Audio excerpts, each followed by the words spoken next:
Magandang oras mga kababayan, mga ka-Golden Boy. Nako, meron na namang magpapainit sa ating ulo ngayon. Ito yung nag-viral video ngayon sa TikTok kung saan pinalabas ng China sa kanilang mga lathalaan o kanilang newspaper na ang Mindanao pala, hindi lang Palawan ang Mindanao pala ay sa kanila din dahil dito daw palaging nagbakasyon ang kanilang emperor na si Emperor Ming noong Ming Dynasty.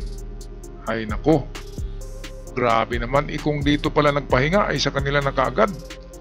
Grabe, kaya ito'y sabi ng iba ay huwag nang pansinin, pero ito'y nakakabahala. Kasi ang umpisa ng pag-claim ng China, ng WPS, yung pag-umpisa ay nagpalabas din sila ng ganitong mga playbook. Mga playbook, parang mga ano-ano lang ba, hindi natin pinapansin kasi hindi totoo. Pero pagdating ng ilang taon ay panindigan nila yan, nasa kanila talaga yan. Yan ang nangyayari sa WPS ngayon. Noon ay parang playbook lang yan, katang-isip lang yan. Pero ngayon ay tinutuo nila. So ganun din sa Palawan ay tinutuo na nila kasi pinapaikot-ikot na nila ang kanilang mga barko sa Palawan. Ngayon, pangalawang paglathala nila nitong linggo lang na ito ay pati na Mindanao ay sa kanila daw. Ito'y nakakabahala na ito, kaya kailangan ma-counter ito ng ating gobyerno, ang ganitong klaseng misinformation at fake news. Well, narito ang ating ka-vlogger Kent Garcia para sa ating nahiram na video. Atin panoorin. Palawan ang target ng China, kundi entire Mindanao na entire Mindanao or buong Mindanao na po pala ang kanilang kukunin, no? Ang kanilang sasakupin. Bahay or lugar bakasyonan daw ang Mindanao.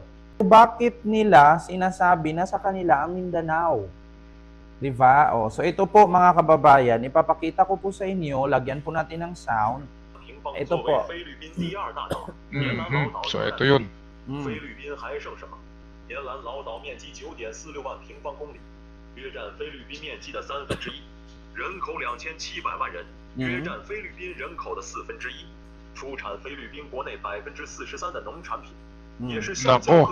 Ako mga kabayan, sandali lang Naalala nyo ba noong presidente pa si Digong ay sabi ni Digong na ihiwalay niya ang Mindanao sa Pilipinas?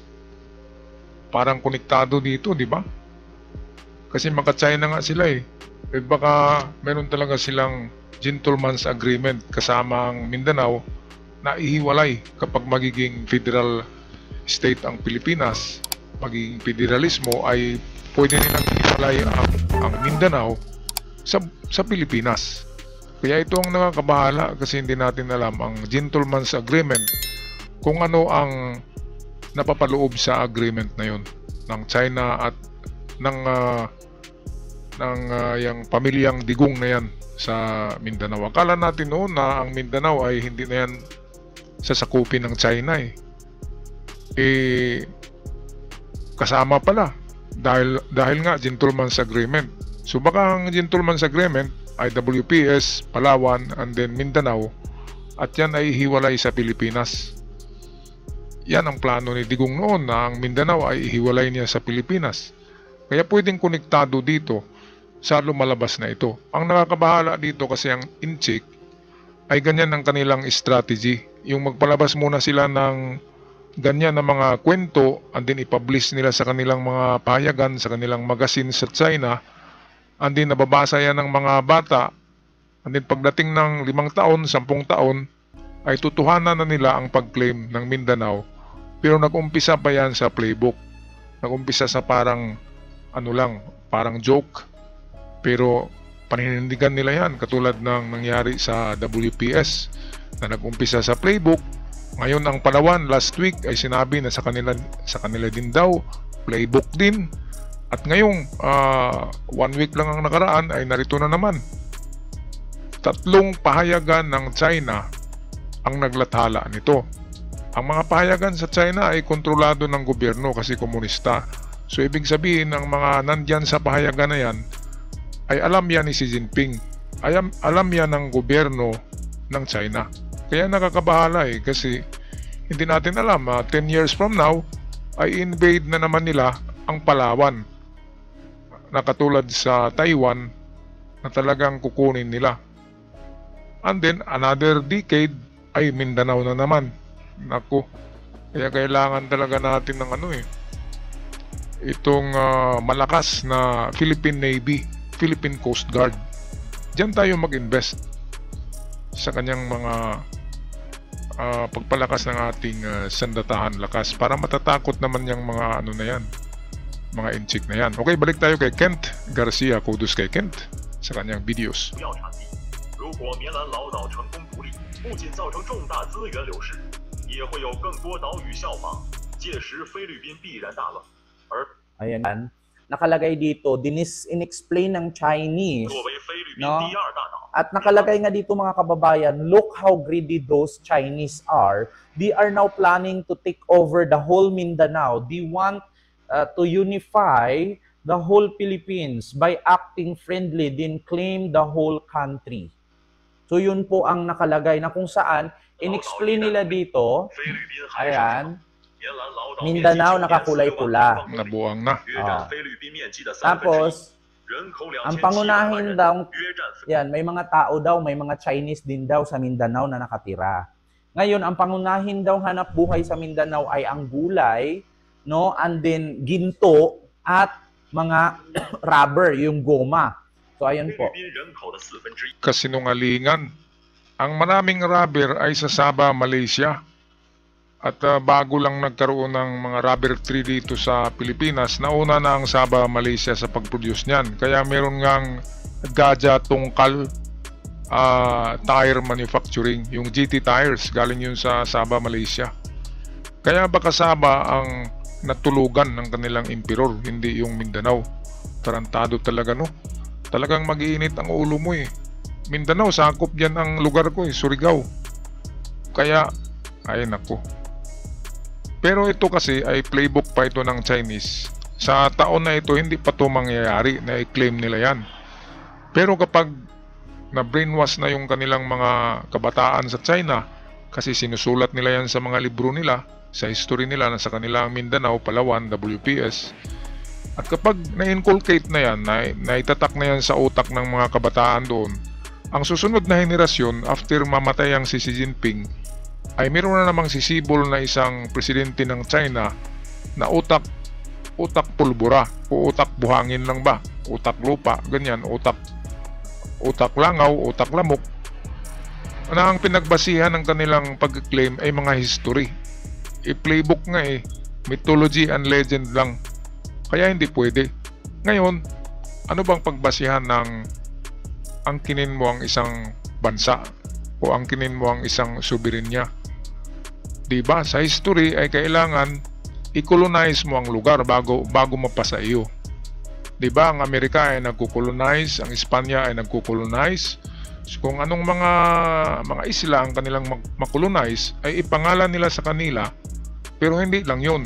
Hindi lang ipangalan kundi magtatag sila ng gobyerno doon sa isla na yon, maglalagay sila ng gobernador, at diyan mapatunayan na sa kanila na talaga yan. Meron na silang community. Hindi katulad ng China na natutulog lang pala nagbakasyon lang, di ba? Parang nagbakasyon tayo niyan sa Brazil, di ba, sa Rio de Janeiro. Kapag magbakasyon ba tayo sa Brazil, sa Rio de Janeiro, ay atin na ang Brazil. Di ba? Ganyan lang yan eh. Kasi may nakatira na hindi pwedeng sayo. Noong pagbisita ng kanilang emperor, kung nakabisita man ay 15th century na yun. At meron ng mga tao sa Pilipinas. Kaya bumisita lang siya as a tourist. Hindi sa kanya ito kasi hindi siya nagtatag ng koloni, wala siyang gobyerno dito, wala siyang record, wala siyang community. Napadaan lang siya, nagpahangin lang, di ba? So hindi sa kanya. Ngayon, pangalawang paraan para mapasa iyo, para mapunta sa China ang Pilipinas ay bilhin ito. Bilhin sa mapayapang paraan. Yung pangalawang paraan ay invasion and colonization. Yung i-invade mo, katulad ng ginawa ni Magellan na pumalpak. Diba? Pumalpak si Magellan Pero pagdating ng susunod na hukbo ng Kastila, ng mga Spanish, ay nakuha nila ang Pilipinas through colonization and Christianism. Ayan. Kaya ang gagawin ng China ay dapat i-colonize nila ang Pilipinas. Paano mangyari? I-sovereign country na ito, okay lang kung uncivilized pa ang Pilipinas at walang gobyerno. Kaya ang magawa nila para ma-invade ang Pilipinas ay gera or bilhin nila ng napakamahal. Pero hindi pwede. Saan tayo titira kung bibilhin tayo, di ba? Kaya gera talaga. Wala nang ibang puntahan nito kundi gera. Nako, ito'y palagay ko naman hindi mangyayari ito sa dekadang ito. Sa susunod na dekada ito kasi gagawa pa sila ng mythology and legend. Itong playbook nila isusulat pa to sa mga libro para yung kanilang mga kabataan paglaki ay magagalit din sa atin. Ganyan ang China, gumagawa talaga yan ng history. Kaya nga nagbabase sila sa kanilang history. Kasi ang kabataan nila ay mahilig sa history ng China. Okay, balik tayo kay Kent. 出产菲律宾国内43%的农产品，也是橡胶和黄金的主要产地。 So ayan po, nakita nyo naman po rubber and 橡胶 gold. 和黄金的主要 Ayan, rubber and gold ang pinaka sources talaga sa parting Mindanao, mga kababayan. So nakita nyo naman po dyan. So hindi lang Palawan ang kanilang ngayon target, kundi buong Mindanao. So ayan, kung makita nyo po, ayan po ang Pilipinas. No? So yan po ang map daw ng Ming Dynasty noong 1601. And then map of the South China Sea of the Republic of China on 1945. Kaya pala gusto niyang ifederalismo, ganyan ang balak niya. Kaya sabi ni Ma'am KHA. Palawan Island daw ay dating kilala bilang Senga Island. Sa panahon ng dinastiyang Yuan, ang isla ng Palawan ay sinama sa teritoryo ng China. Ang astronomo na si Guo Shoujing ng Yuan Dynasty daw ay nagsagawa ng astronomical observation sa isla. Sa mga paglalakbay ni Zhenghe sa kanluran sa dinastiyang Ming, tumaan siya sa isla at nagtatag ng istasyon ng pag-uugnay at garrison na pinangalanan nitong Senga Island. Ang Palawan ay dumaan sa maraming yugto ng kasaysayan, pero malinaw, madal na itong kinikilala bilang bahagi ng Pilipinas. Pero dahil sa mga leader na pro-China, tulad ni VP Sara, Ayan, ito na itong mga hinayupak na mga makapili. Ito si Sara nag-ininchik na, nag-Chinese na. Ito nga, dahil sa mga pahayag ng mga pro-China na ito, lalo na yung Marcoleta, ay 1 week lang after magsabi si Marcoleta na guni-guni lang natin ang WPS, katang isip, walang WPS. After 1 week, nagpalabas na ng claim ang China na sa kanila ang Palawan. Kaya nagagalit ang gobernador ng Palawan. Hindi lang gobernador ng Palawan, lahat ng tao, lahat ng Pilipino nagagalit. Siyempre atin yan Palawan, napakaraming perlas dyan. Ang karagatan ng Palawan, napakaraming giant pearls. Diyan nakukuha ang world record na pinakamalaking perlas sa Palawan. Kaya atin yan. Atin ang Palawan. At itong mga maka-China, alam nyo na ngayong eleksyon ay huwag nyo nang iboto kahit kayo'y DDS. Ay huwag nyong iboto ito kasi ang pinag-usapan natin dito ay teritoryo na ng Pilipinas. Hindi na political. Hindi na mga pangalan ng DDS or loyalista or Pinklawan, Dilawan. Ang pinaglalaban natin dito ay ang ating kalupaan. Ang teritoryo natin ng Pilipinas. So iwanan nyo ng mga DDS na yan, iwanan nyo na yan. At ngayong eleksyon ay iboto nyo ang hindi maka-DDS. Ang hindi maka-China. Kasi ito ang nangyayari kapag China ng China tayo, DDS ng DDS tayo. Hindi nyo alam na bininta na pala tayo ng inyong amo na si Digong sa China. Dahil sa Gentleman's Agreement. Nakikita nyo naman, meron siyang university doon, di ba? Merong Duterte University sa Fujian, China. Kaya totoo na baka lilipat na nga yung mga Duterte sa China at ibenta na itong buong Pilipinas. Naku, grabe. Ito, tapusin na natin ang video, kawawa tayo. at Marcoleta, There is nothing as West Philippine Sea. Wala po yun. That is a creation. Yan yung hayop po. Lalo lang nilang pinapalala ang tensyon sa West Philippine Sea. Habang patuloy ang pang-aagaw sa ating lupa at karagatan, dapat mas lalong tumindig ang bawat Pilipino para sa tunay at matapang na balita. Like, tourists flock to this place in Dezhou City in the northeastern province of Shandong in China.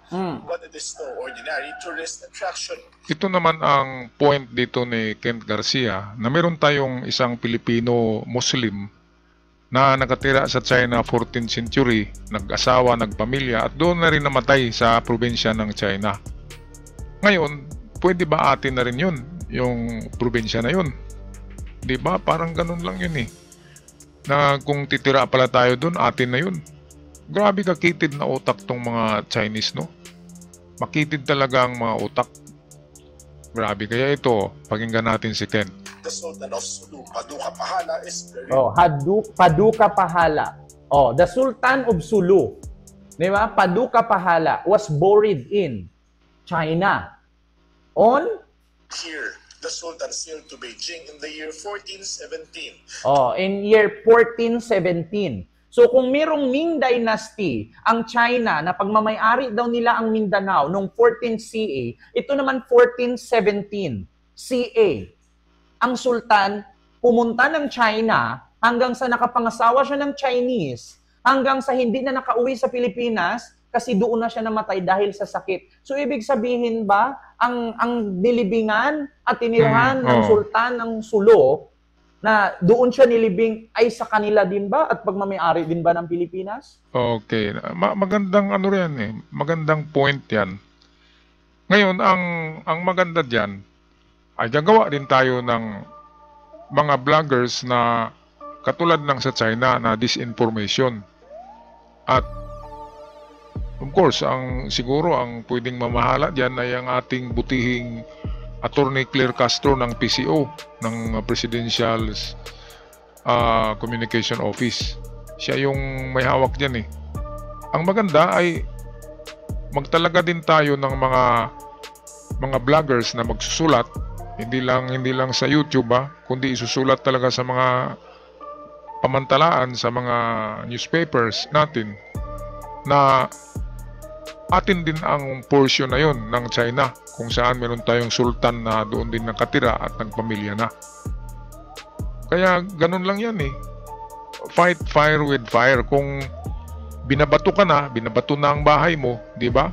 Ng mga istambay, anong gagawin mo? Matutulog ka lang ba? Nababasag na ang mga bintana mo eh. Kaya oras na para lalabas ka rin sa bahay mo at magagalit ka. Hindi yung binabato na ang bahay mo, yupi-yupi na yung bubong mo, yung sasakyan mo natamaan, yupi-yupi din, basag ang mga bintana mo, tapos hindi ka lumabas dahil natakot ka. Hindi ganun kasi bahay mo na yun eh. Kahit naduwag ka, lalabas ka na talaga. Kasi sobra na eh, binabato na eh. Kaya ang mabuti diyan, kung hindi pwedeng batuhan, di ba? Hindi pwedeng missiles with missiles. Ito na lang ang labanan pagsulat ng mga fake news. So maglatala din tayo ng mga fake news sa ating mga magazines, sa social media, ipalabas din natin sa TikTok at i-claim din natin ang mga portion ng China. Yan ang maganda, para magkaroon ng equalizer, di ba? Magkaroon ng balanse na mga wrong information. Kaya kung ganun ang hilig ng China, edi patulan na rin ng ganun din. Di ba?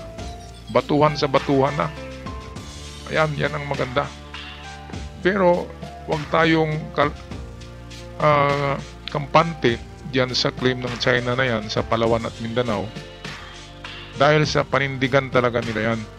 Isusulat nila yan sa kanilang history para ang kanilang kabataan ay magagalit din sa atin sa Pilipinas. And in the future ay mayroong sisibol na isa pang Xi Jinping kapag namatay na yung Xi Jinping na yan.